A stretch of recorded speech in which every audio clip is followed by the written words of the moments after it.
coming up, I'll tell you what we're going to do and how we're going to do it. Have you guys, any of you guys not done this before? Have you been here before? Yes. Yes. No, I've done it. Right, okay, cool. You'll get the full shebang then. I'll give you the full briefing. Alright, so we brought you to the 3556 or the Captain Keith Tibbets. Okay. Lots of people come to the island and go, yeah, we want to go and see the Russian destroyer. Okay, if you guys can find the Russian destroyer on Cayman Brac, let all three of us know because we'd love to dive it. Alright, she's a frigate, she's not a destroyer. Okay, in the Russian Navy, anything under destroyer class didn't get a name, it got a number, hence why it's called 356. Okay, she was built in the mid-1980s in Russia, obviously, and then she was given to the Cuban government, okay, for their navy, which consisted of the 356. Alright, whereupon she actually spent most of her time in a dockyard because the Russian government couldn't afford to run it or crew it. Alright, then the Cayman government approached the Cuban government to buy it, to bring it here to make it into an artificial reef, and they paid about $250,000 for it. Okay, I think it cost around about $8 million when they built it.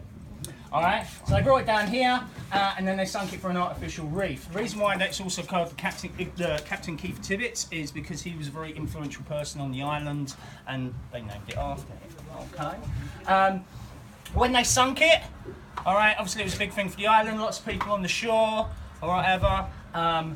Jean-Michel Cousteau, Jacques Cousteau's son, actually came down for it and he wanted to know what it was like to actually be on a sinking ship. So he tied himself to the ship, all right, and he's there going, "Vive la France!" and all that sort of stuff, right? And then it took about 5 hours for it to sink. So they brought sandwiches and stuff like that. This actually goes back to a very old English maritime tradition, okay? You know this is a British territory, yeah? Cayman, the Cayman Islands. So this old maritime tradition goes back hundreds and hundreds of years, and it is that there should be at least one Frenchman tied to a sinking ship.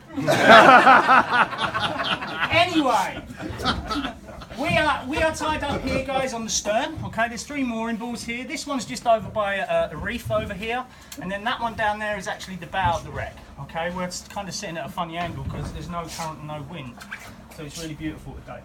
So me and BJ are going to be doing the dive. Okay, one of us will jump in about halfway through, getting half of you in, and then the other one of us will jump in at the end. Okay, so you can follow either of us. If you want to wait for whoever's last, you're more than welcome to. If you want to do your own thing, obviously you're more than welcome to as well. Okay, but we'll generally meet you under the boat here. Okay, we're actually over the top of the wreck at the moment. All right. So we'll meet you underneath the boat. Okay. What we like to do, or what I like to do, Beach might do his own thing. I like to actually not start off on the wreck. I like to make my way over here. Over on this side here, there's this beautiful, beautiful, big, massive coral head. Okay, and there's this really beautiful swim through that goes through it. Okay, there's tons and tons of sponges that come out. On a really good day, it's really good if you guys have got cameras because you can actually see the bow on a nice clear day from the actual swim through. So it kind of makes this perfect natural frame for you.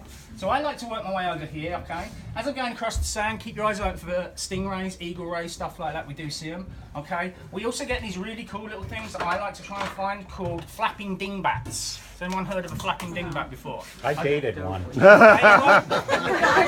Haven't we all? Alright, I'll draw you a picture of a flapping dingbat, okay? It looks like that. They are tiny, tiny, tiny little minuscule little things, okay? That's probably a little bit big.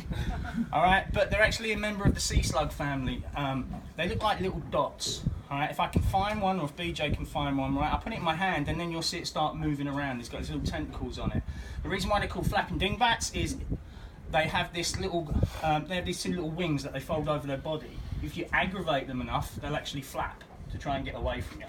So if we can find them, well, I'll try and find one for you. I'm going to head over towards here, okay, and then come through the swim through. If you don't want to go through the swim through, you don't have to. It's pretty big, just be careful going through with the sponges and stuff. Obviously, we don't want to kick them and destroy any of them.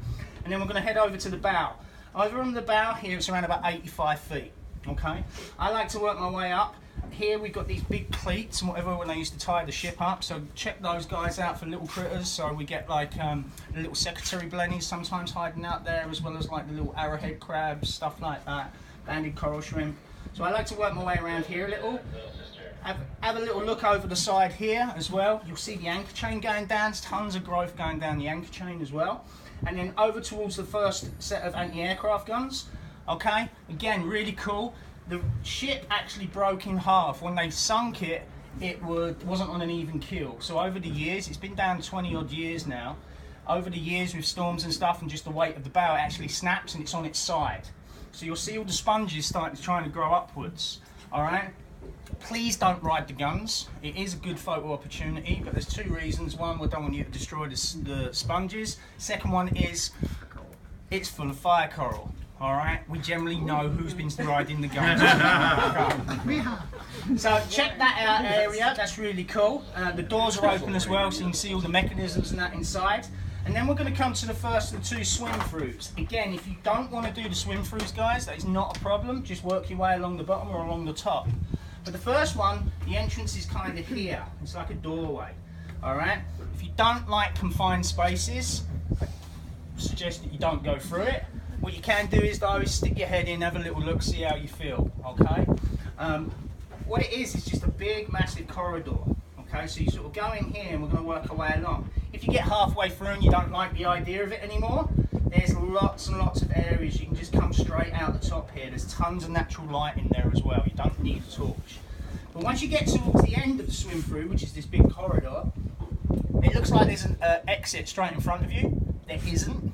Believe me, I know. Okay. So when you get to the end, just come up and then you'll come out here. And around this area, around midships, this is where it's all broken up, so there's lots and lots of stuff there. There's two Turkish toilets there. Does everyone know what a Turkish toilet is?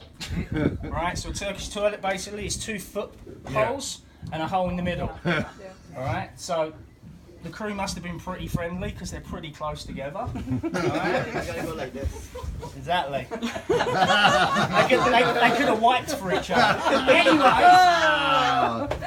so this area is really, really cool here because there's all the debris and stuff. So keep your eyes open. There's a big area up here, okay, to look into. Sometimes we do get 2 Goliath groupers that hang around on the wreck, okay? They're called Boris and Natasha. All right. They are not like the NASA groupers that you've probably been seeing during the course of the week, all right? They're not friendly, they are very, very shy. If you see them, don't charge up towards them because they will shoot out the way.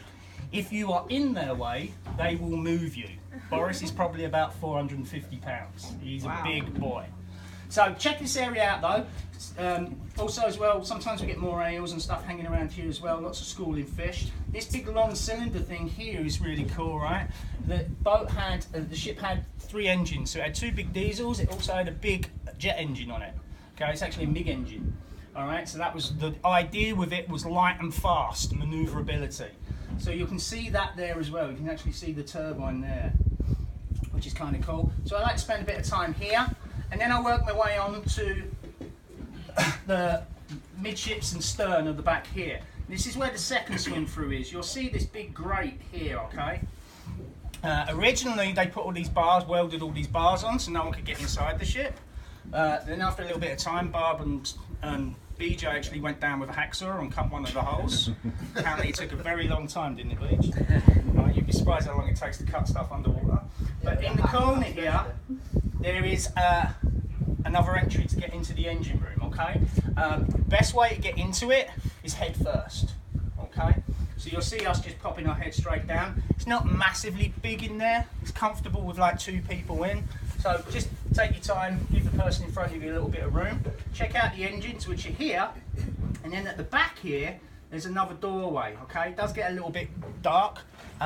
We get those glassy sweepers. There's normally loads of those hanging around in there, which are kind of cool. So you go through the doorway into the control room. All right, again, it does get a little dark. Let your eyes adjust, but you'll see nice and easily. And then you'll come over to the left, you'll see all the control panels, and then you're going to see this big deck plate that's actually fallen down. That's your exit point, okay? And then you just come back up onto the main deck here. All right, again, if you don't want to do the swim through, guys, you don't have to.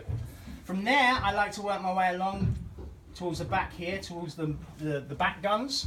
Along the side edge here, there's a little spot which has loads of little secretary blennies hanging out, which are really, really cool. Also on the back here, on these barrels. There's one that lives there constantly, and if you look inside as well, there's a really nice clam that lives in there also, inside one of the barrels. Okay, and then spend some time there, and then what I like to do is come back up to the main structure and then just do a nice big spiral upwards. This is where all the sonar antennas are and stuff like that. Top of here is around about 25, 27 feet. Okay, so it's cool to finish your end of the dive off up in this area here. And then you can make your way over to the mooring line, or just come over towards the back of the boat, doing your safety stop at the end. Okay? That's around about it. Profile for this one, guys, is going to be 110 feet, 50 minutes max. Okay? Please do your 3 to 5 minutes on your way back. Please